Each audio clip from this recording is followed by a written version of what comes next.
प्रेम माने समर्पण।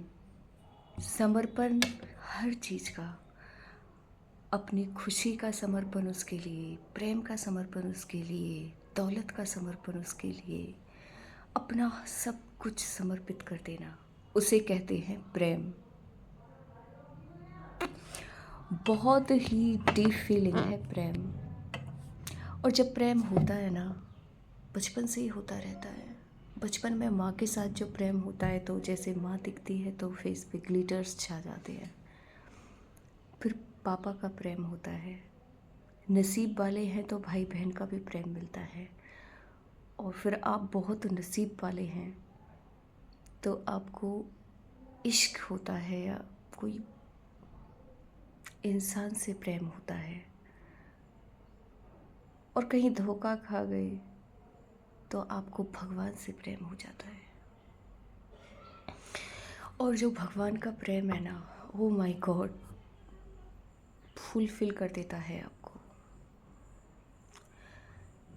जीवन में हो सके तो प्रेम और रिश्ते ऐसे बनाइए जिनमें आप डूब सकें, जिन्हें आप 100% निभा सकें, जिनमें आप तब भी खड़े रह सकें जब अंधेरा चारों तरफ है। उनके साथ आप रिश्ते मांगिए मत, रिश्ते निभाने की कोशिश कीजिए।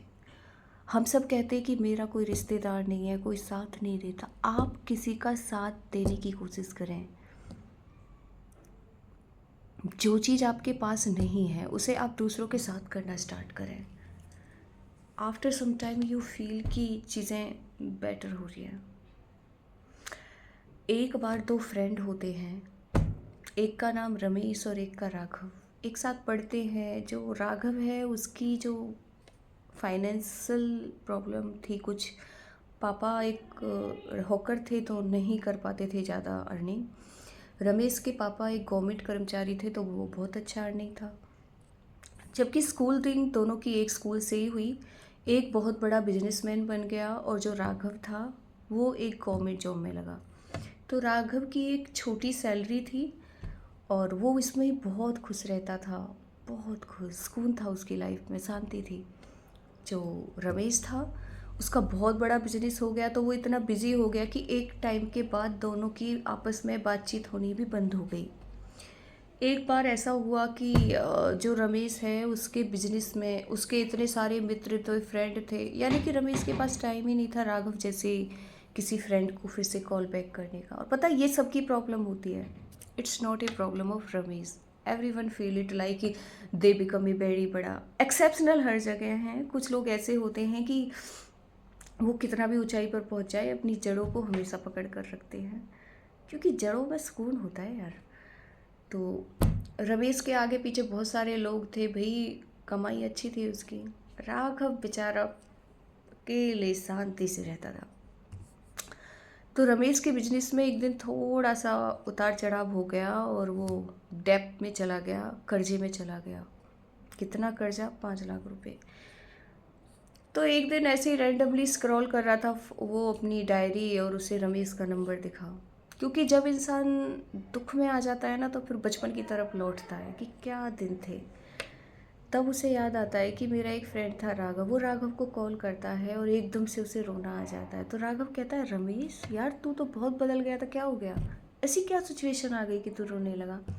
उसने कहा मैं दिक्कत में हूँ। तो रमेश ने कहा तू चिंता मत कर, मैं आ रहा हूँ। राघव चला जाता है। राघव जैसे ही बैठता है तो रमेश उससे लिपट जाता है और बैठता है। तो राघव कहता है क्या हुआ, मुझे पता ना। कहता है मैं बर्बाद हो गया और मेरा बिजनेस बिल्कुल ज़ीरो है और मैं 5 लाख के कर्जे में हूँ, कैसे करूँगा? तो राघव एक बैग लाता है अपने साथ, उसमें से एक पेपर निकालता है और रमेश को वो पेपर्स और 4.5 लाख रुपए दे के कहता है कि तुम इनसे अपने सारे पैसे लौटाओ और फिर से ज़िंदगी शुरू करो। तो रमेश कहता है कि तुम्हारे पास घर भी नहीं है और तुमने अपनी अब तक की जो जमा पूंजी है मुझे दे दी, कैसे करोगे? उसने कहा मुझे नहीं पता, पर तुम जब अच्छे से फिर से बन जाओगे तो मुझे खुशी होगी, मैं फिर से जोड़ लूँगा। ये होती है सच्चाई। सच्चे रिश्तों को पहचानना है तो अंधेरे में देखो कि कौन तुम्हारे आसपास है और कौन भाग गया। लाइट के रिश्ते ज़्यादा दिन नहीं चलते, लेकिन जो अंधेरी रात है ना, उसका एक टाइम पीरियड होता है फिक्स, रहेगी रहेगी।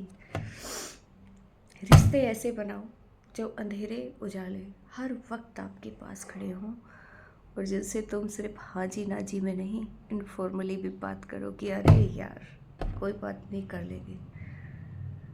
और कोशिश करो रिश्ते निभाने की भी, यही मत चाहो कि लोग ही तुम्हारे रिश्ते निभाएं। कोशिश करो कि तुम भी एक बेस्ट पर्सन जाके लोगों के पास जा सको, चीज़ें निभा सको। All the best.